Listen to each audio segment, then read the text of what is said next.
Hey, what's up everybody? Welcome to another tutorial of Benjamin Fielder's graphic recording. There's the style. Okay, today it's all about style. How can you find your own style? Where can you get inspiration? And how can you develop your unique, individual, own cool drawing and graphic recording style? And this is what we are going to talk about today. And I first have to tell you that your style will always be developing. I'm always changing my style and looking and getting inspiration from other great artists. And there are so many good people out there, like the quality and the level is really rising. And that's super cool because I'm happy to get new inspiration to also work on my style. And in this little video, I want to show you how I learn from others, how I develop my own style and how I adapt learning from other people into my own work. And this is the way how I develop my style, which is constantly developing also. But there's a little process behind it and I want to share it with you in this video. There's also a cool book by Austin Kleon. It's called Steal Like an Artist, and actually I have stolen lots of things that I use today, and yeah, maybe I'm an inspiration for other people as well, so it's a give and take situation. But looking at pieces from other graphic recorders, other sketchnoters, other artists can help you to develop your own style and to kind of move forward in this great and best profession ever. So let's go. And yeah, let's start. And first off, when I want to get inspiration, I want to learn something, is that I look at the work of other people and I take this phone here and I mainly go to Instagram or Pinterest. Let's go to Instagram and let's have a look who's there. And on Instagram, I always go then to the hashtag graphic recording, and then I can see, okay, here's the hashtag graphic recording, and then I start scrolling down and see, okay, was there interesting? Someone in the process. Hi, Yuri. Going down, interesting. There was Diana. Okay, lots of people I already know. And that's why I just go through and look for something that kind of inspires me or doesn't inspire me, but of course I look for people who inspire me. And then I find people that I like. For instance, a person or a group that I really like is Thinkling Graphics from Canada. Okay, and what I also do is that I look from friends and other people I already know, and I want to go now to Thinkling Graphics from Canada, Lisa Sosa. They do amazing work, Lisa and the team, great work, and I love to look at their work. And yeah, let's go together, have a look and see what we can learn from them. So open up again the Instagram, and then yeah, here it is, Thinkling Graphics. So let's scroll down and see very colorful pictures. Amazing. Oh, it's such cool work. But let's look for a piece where we can learn from. So here's one. Okay, plant-based menu. Okay, let's take that one and see what we can learn from it. So now I printed out a picture, and here it is. So plant-based menu by Thinkling Graphics from Canada, and great colorful picture you see, and great composition, nice type, clear headlines. That's what I really like. But let's have a closer look into the picture and see what exactly are they doing there. And yeah, so I first take a look at the overall picture and see, okay, it's a nice composition, but I want to understand more now. That's why I go now inside and have a look. So let's see. The first thing I always check is the type. So how do they write? Because you know, it's graphic recording is all about communication and spreading information. And that's why I first want to start with the type. So looking at the type, you see, they always write in capital letters. So capital letters. Here's a bit of script in here, but it's capital letters here. So they are mainly writing in capital letters. So that's the first interesting part I can see here.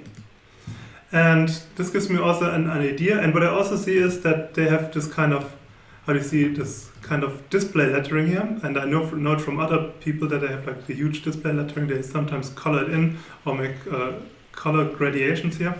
And this is also very beautiful. So the first thing I always check is the type. So now I know, okay, they have right, only capitals, and sometimes play around with it, use the display type, and this is where I start.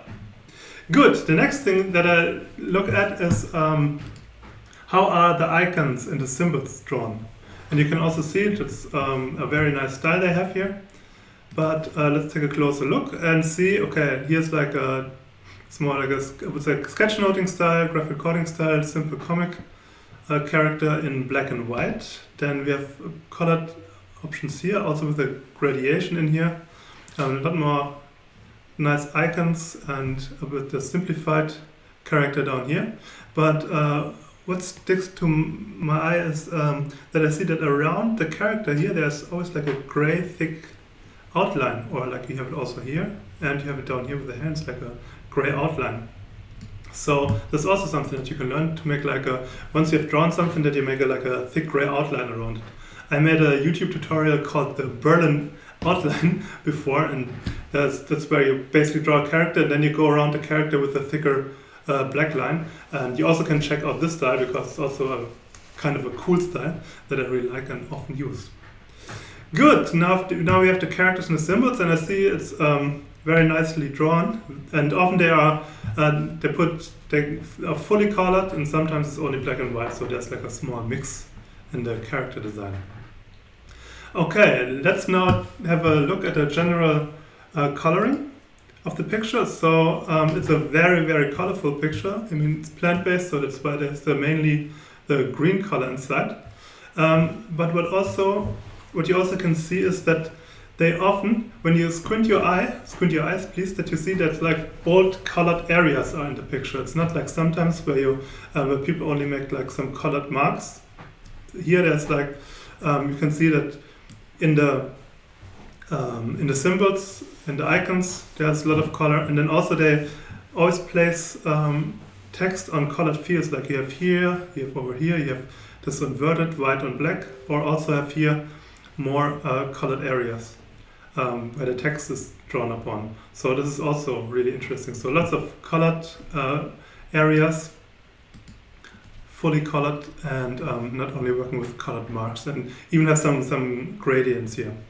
Those are the icons and the symbols. And now we have the icons and symbols, the characters, we looked at the colors, and also on the outlines, you see it's mainly a pretty, how do you say, even outline. Sometimes you have like this brush texture where it's like the outline is getting thick and thin, thick and thin.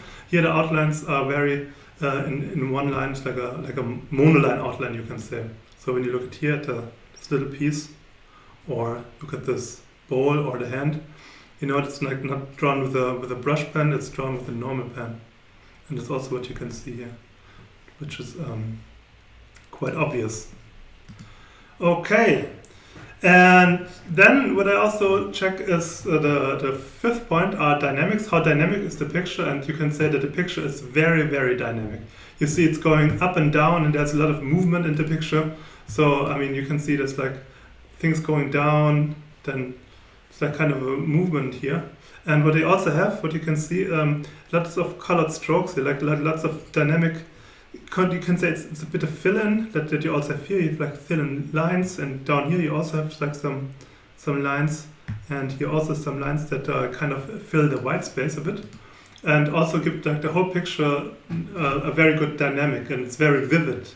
And that's what I really like about the picture. I mean, there are other people that are very straight, very even always in their writing and their type, and also how they arrange the pictures. And the other side is that you have it like very moving, but still it's kind of interesting and very attracting. And I think this has a very appealing composition to it. And so the last point, what I always check is the white space. Is there a lot of white space? Is the picture completely filled? And then we can see here that when we squint our eyes, I mean, there's a bit of white space around the headline, which I totally like, because it makes clear, it's a very clear structure here. So this is the headline here, and this is like the sub-headline, and then like here's the content, there's the content part, and down here you have like additional information, which is also beautifully displayed. In here you have kind of less white space, but because they use like a nice coloring, like there are the colored blocks and colored fields everywhere, that it doesn't get too messy, and so there's still an order in it, and it still looks very clean and very balanced, even though there's really a lot on the picture, and there's a lot of movement going on. What I think what in this picture really helps is that there's a really balanced way on how to place colored fields and non-colored fields and white space. It's very equally balanced, and that's also something that you can always use in your composition. Cool. So now we have some ideas how they do their work, and let's try it out if I can copy that and in practice. So I want to see what I learned now and just play around with it and see what I can adapt from here. So let's go to the desk.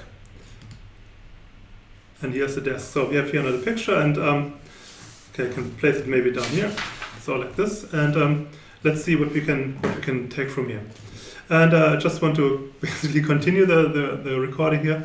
And I start with the type, because I said before the type, oh sorry, I just hit the camera stand here.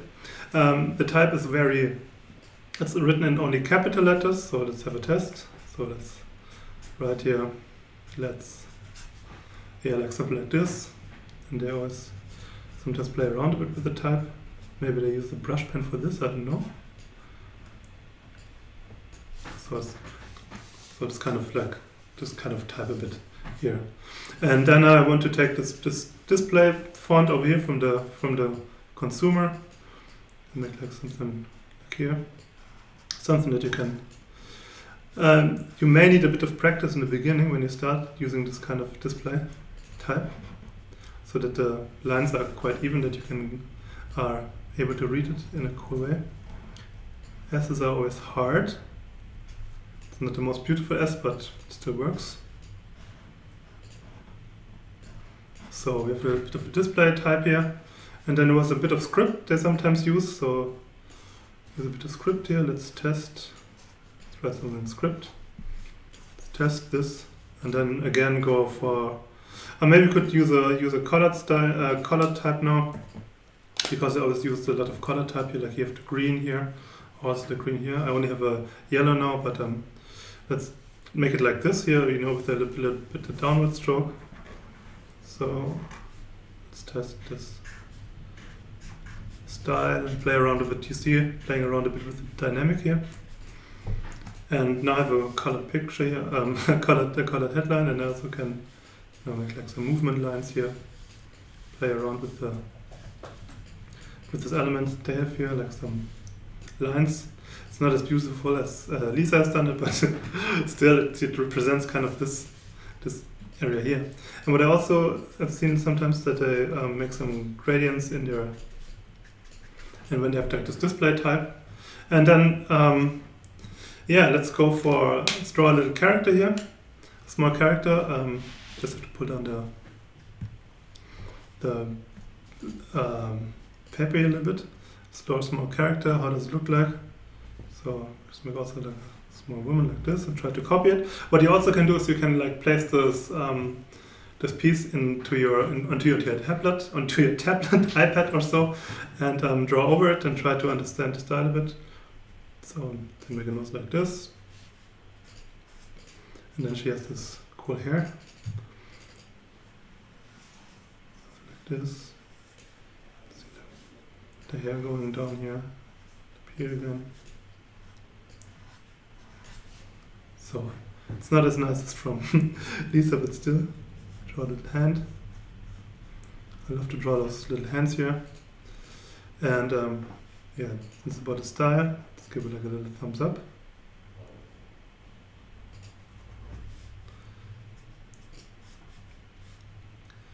And okay, in this picture she has a V-neck. In mine she doesn't have a V-neck. So maybe like this. So I've drawn her now. And now we can take a bit of because this one wasn't really colored, but it has some gray in it, so I place some gray inside here.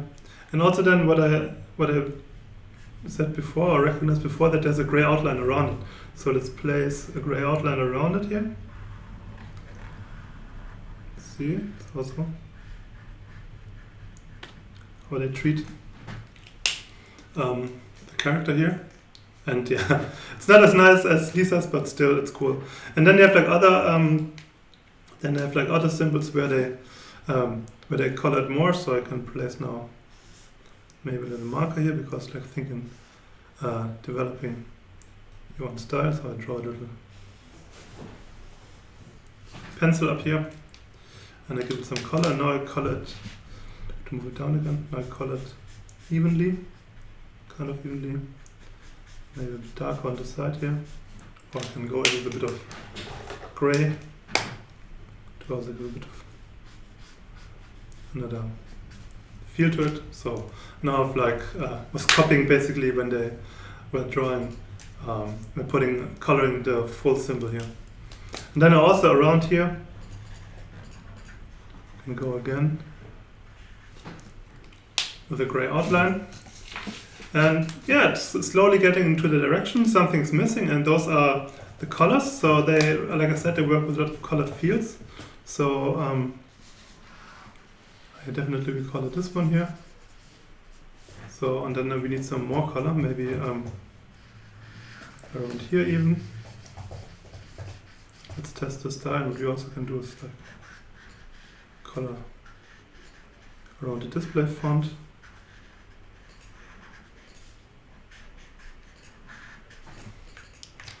And what else do they have here? Ah, yeah, look, like those here, those gray strokes that kind of fill in the white space. We can also use this. So maybe use it over here, or like here. And then what I've seen is that they often use like those, how do you say, like in the sun, you know, like where there's like some lines coming out, and so I will also use this. And yeah, I think that's kind of going to the direction. It's not maybe when I would have used green, it would be more fitting. But you see, so this is kind of what I learned now from looking at this picture here. Those elements that I kind of through analyzing the type, the icons, the characters, the colors, the dynamics, and how you go on with the white space, and this is how I ended up. And I think I just developed a really nice icon here in a totally new style I wasn't using before. And this is the way how I analyze picture, try to practice, try to learn from it. And what I will definitely keep is using this display font. I really like it also with a gradient to it. And I will play around with making the gray outlines around symbols and people. Yeah. And that's it already. So I showed you now my way how I get inspiration from other graphic recorders, other artists, how I try to understand their style, how I try to copy it, and then start to learn from this and to decide later, okay, what did I like and what do I want to integrate into my work, into my style.